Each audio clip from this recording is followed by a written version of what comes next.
Herrera en COPE. COPE Onda Naranja. Estar informado. 12:40 minutos, nos tenemos que ir a la tertulia, pero antes unos minutos para irnos a hablar con la vicealcaldesa de la ciudad de Oliva, con Ana Morey. Señora Morey, muy buenos días, bienvenida, gracias por estar hoy con nosotros. Buenos días, muchísimas gracias a vosotros por invitarme. Senyora Morell, la setmana passada en seu dia en aquesta mateixa tertúlia jo comentava Maria Cots, ha començat vostès les obres de remodelació d'un parc a la ciutat d'Oliva.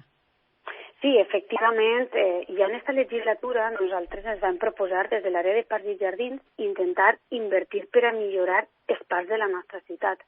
Hem sigut conscients de que durant aquests anys no ha hagut pràcticament inversió. S'ha detectat en moltes ocasions que els jocs infantils estaven en un estat de deteriorament massa avançat i el que hem volgut aquest govern és prioritzar i poder treballar per a garantir la seguretat dels nostres fills, dels nostres xiquets i sobretot per a crear nous espais lúdics. I per això el primer que farem és començar a invertir. Vam fer la remodelació també i vam incorporar nous jocs al parc del conservatori.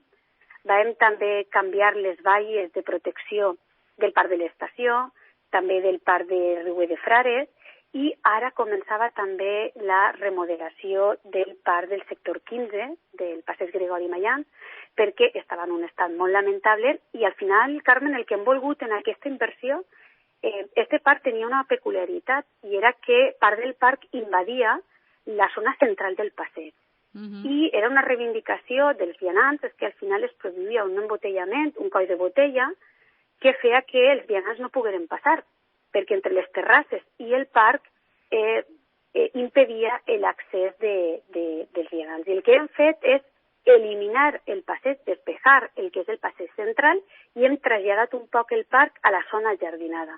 De forma que inclús hem incrementat en més de 40 metres, anem a tindre un nou parc en aquesta remodelació d'una superfície total de 344 metres quadrats per a que els nostres xiquets puguen gaudir. I sobretot, molt important, anem a incorporar jocs completament diferents per a aconseguir també que els xiquets comencen a tindre altres jocs més moderns que generen un altre tipus de motivació també en els xiquets. És a dir, això de anem a fer les obres en el parc ara per aconseguir que quan puguem anar tots en tranquil·litat a tots els parcs, doncs que tinguem novetats, no? I que l'esperara hagi valgut la pena. Sí. De fet, s'han triat una sèrie de jocs molt innovadors, molt bonics, que el que fan és també treballar la coordinació física en els xiquets, en els més menuts, i això també és important, però és cert que anem a continuar, entenem que en molts barris hi ha molta necessitat de millorar.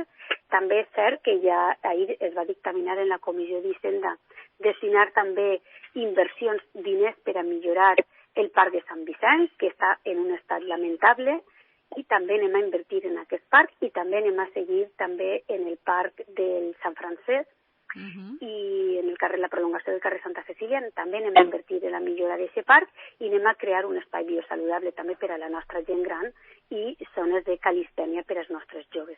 I també recordar que en el pla d'inversions de la Diputació per a enguany i per a l'any que ve hem incorporat també la creació d'un pump track, que és una espècie de circuit de parc, que és un circuit per a patins, per a patinets, per als nostres xiquets, i agarrarem des de l'infantil fins a xiquets més adolescents.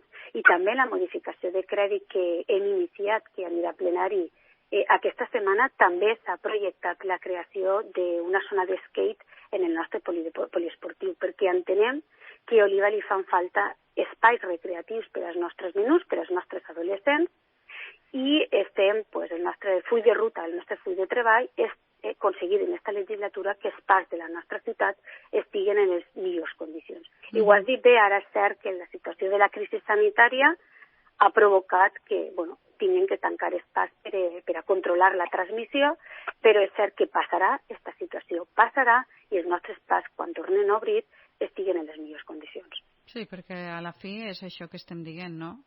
Vull dir, a lo millor ens costa més de lo que pensàvem, a lo millor no, està costant-nos molt més de lo que pensàvem, però d'eixirem, el que vol dir, entre altres coses, que necessitarem també jocs per a anar a divertir-nos, per a l'esbarjo, en fi.